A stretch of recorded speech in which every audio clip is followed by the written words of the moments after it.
Paris Olympics മൂന്നാം ദിനത്തിലേക്ക് കടക്കുമ്പോൾ ഏറെ പ്രതീക്ഷയോടെയാണ് ഇന്ത്യൻ താരങ്ങൾ കളത്തിലിറങ്ങുന്നത്. രണ്ടാം മെഡലിനായി ഷൂട്ടിംഗിൽ അർജുൻ ബാബുദെ അതായത് മെഡൽ പ്രതീക്ഷയുമായി എത്തിയിരിക്കുന്നു എന്നുള്ള ഒരു വിവരം കൂടി പുറത്തു വരുന്നുണ്ട്. ഷൂട്ടിംഗ് മിക്സഡ് ഡബിൾസിൽ വെങ്കല പോരാട്ടത്തിലേക്ക് ഇന്ത്യൻ സഖ്യം കടന്നിരിക്കുന്നു. കൂടുതൽ വിശദാംശങ്ങൾ നൽകാൻ അതുല്യ ചേരുന്നുണ്ട്. അതുല്യ, ഏറെ പ്രതീക്ഷ തന്നെയാണ്. രണ്ടാം മെഡലിനായി ഇന്ത്യ കടന്നിരിക്കുന്നു എന്നുള്ളൊരു വിവരം കൂടി പുറത്തു വരുന്നുണ്ട്.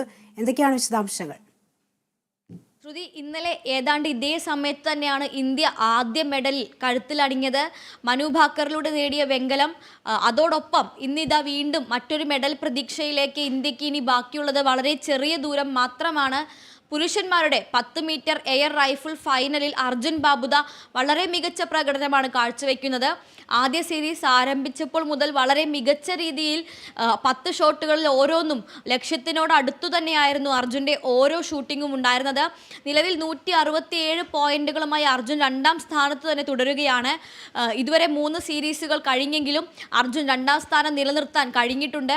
എന്തായാലും ഫൈനലിൽ ഒരു പക്ഷേ അർജുൻ മെഡലിലേക്ക് എത്തിയേക്കാമെന്നൊരു സൂചനയാണ് ഉള്ളത്. അതോടൊപ്പം തന്നെ ശുഭകരമായ അല്ലെങ്കിൽ സന്തോഷസൂചകമായ മറ്റൊരു വാർത്ത എന്ന് പറയുന്നത് ഇന്ന് രാവിലെ നടന്ന mixed doubles 10 meter air rifle ഡബിൾസിൽ ഇന്ത്യയുടെ തന്നെ മനു ഭാക്കറും സർബ്ജോത് സിംഗും അടങ്ങുന്ന സഖ്യത്തിന് ഫൈനലിലേക്ക് അല്ലെങ്കിൽ വെങ്കല പോരാട്ടത്തിന് യോഗ്യത നേടിയിരിക്കുന്നു എന്നതാണ്. ആദ്യ 4 സ്ഥാനക്കാരാണ് ഈ അവസാന റൗണ്ടിൽ പ്രവേശിക്കുക. 1ഉം 2ഉം സ്ഥാനങ്ങളിലുള്ളവർ സ്വർണത്തിനും 3ഉം 4ഉം സ്ഥാനത്തിലുള്ളവർ വെങ്കലത്തിനും വേണ്ടിയാണ് പോരാടുക. അതിൽ ഇന്ത്യക്ക് എതിരാളികളായി വരുന്നത് ഉത്തര കൊറിയയാണ്. 3ആം സ്ഥാനത്തായാണ് ഇന്ത്യയുടെ മനു ഭാക്കറിൻ്റെയും സർബ്ജോത് സിംഗിൻ്റെയും സഖ്യം 3ാമതായാണ് ഫിനിഷ് ചെയ്തത്. 4ാമതായി ഉത്തര കൊറിയയും. വനിതകളുടെ 10 മീറ്റർ എയർ പിസ്റ്റളിൽ 1ാം സ്ഥാനം നേടിയ മനുവിൻ്റെ എതിരാളി ഓയെ ജിൻ തന്നെയാണ് ഇത്തവണ മിക്സഡ് ഡബിൾസിലും മനുവിന് എതിരാളിയായിട്ടുള്ളത്. എന്തായാലും നാളെ നടക്കുന്ന മിക്സഡ് ഡബിൾസ് മത്സരത്തിൽ ഇന്ത്യക്ക് വലിയ പ്രതീക്ഷ തന്നെയാണ് ഉള്ളത്. നിലവിൽ ഇന്ത്യ പോയിന്റ് നില വീണ്ടും മെച്ചപ്പെടുത്തിയിട്ടുണ്ട്. അർജുൻ ബാബുദ ഫൈനലിൽ വളരെ മികച്ച പ്രകടനം തന്നെയാണ് കാഴ്ചവെക്കുന്നത്. 178.3 എന്ന പോയിന്റിലേക്ക് അർജുൻ ഉയർന്നു കഴിഞ്ഞിരിക്കുന്നു. മത്സരം അവസാനത്തോട് അടുക്കുമ്പോഴും അർജുൻ അതേ ഒരു രീതിയിൽ തന്നെ അതേ സ്ഥിരതയാർന്ന പ്രകടനം തന്നെയാണ് കാഴ്ചവെക്കുന്നത്. ഒരു പക്ഷേ ഇന്ത്യ ഇന്ന് മടങ്ങുക ഒരു വെള്ളി മെഡലോടുകൂടി ആയിരിക്കും എന്നൊരു പ്രതീക്ഷ നിലനിർത്തിക്കൊണ്ടാണ് അർജുൻ മത്സരിക്കുന്നത്. ശ്രുതി, അതോടൊപ്പം തന്നെ ഇനി വൈകുന്നേരം ഹോക്കി നടക്കാനിരിക്കുന്നുണ്ട്. ഇന്ത്യ വളരെ പ്രതീക്ഷ അർപ്പിക്കുന്ന മറ്റൊരു ഇനമാണ് ഹോക്കി. അർജന്റീനയാണ് ഹോക്കിയിൽ ഇന്ത്യയുടെ എതിരാളികൾ. എന്തായാലും അധികം വൈകാതെ തന്നെ ശുഭസൂചനമായ ഒരു വാർത്തയുമായി അല്ലെങ്കിൽ ഒരു മെഡൽ വാർത്തയുമായി അർജുൻ എത്തുമെന്ന് തന്നെയാണ് പ്രത്യാശിക്കുന്നത്. എന്തായാലും ആ മെഡൽ വാർത്ത വൈകാതെ തന്നെ എത്തട്ടെ. എന്തായാലും അതുല്യ, ഇന്നലെ വലിയ രീതിയിൽ ഷൂട്ടിങ്ങിൽ വലിയ മികച്ച പ്രകടനം തന്നെ ഇന്ത്യൻ താരങ്ങൾ കാഴ്ചവെച്ചിട്ടുണ്ടായിരുന്നു. അതിൽ രമിത ജിൻഡാലിൽ ഒരു പ്രതീക്ഷയുണ്ടായിരുന്നു. എന്നാൽ ചെറിയൊരു നിരാശ നേരിടേണ്ടി വന്നു. രമിതയ്ക്ക് എത്താനായില്ല, പുറത്താകുന്ന ഒരു സാഹചര്യം ഉണ്ടായിരുന്നു അല്ലേ? വനിതകളുടെ 10 മീറ്റർ എയർ റൈഫിൾ വിഭാഗത്തിലാണ് രമിത ജിൻഡാൽ ഇന്ന് മത്സരിക്കാൻ ഇറങ്ങിയത്. ഉച്ചയ്ക്കായിരുന്നു മത്സരം.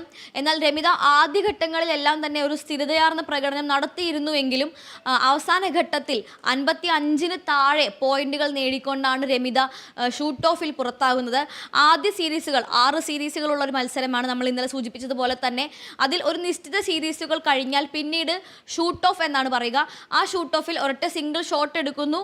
ആ ഷോട്ടിൻ്റെ ആ ദൂരം അതുപോലെ തന്നെ പോയിന്റ് അനുസരിച്ച് ഓരോരുത്തരായി എലിമിനേറ്റ് ചെയ്യപ്പെടുകയാണ് ഉണ്ടാവുക. അത്തരത്തിൽ ഷൂട്ട് ഓഫിലാണ് രമിത ജിൻഡാൽ പുറത്തുപോയത്.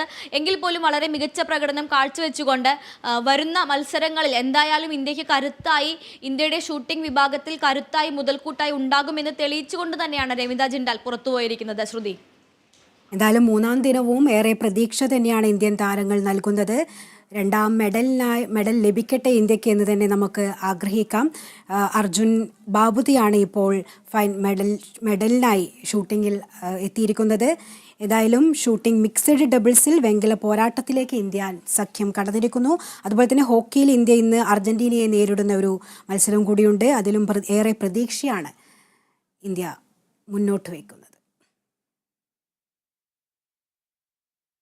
ഇന്ത്യ എക്കാലത്തും വലിയ പ്രതീക്ഷ വച്ചു പുലർത്തിയ ഇനമാണ് ബാഡ്മിൻ്റൺ. ഇന്ത്യൻ ബാഡ്മിൻ്റണിലെ പുതിയ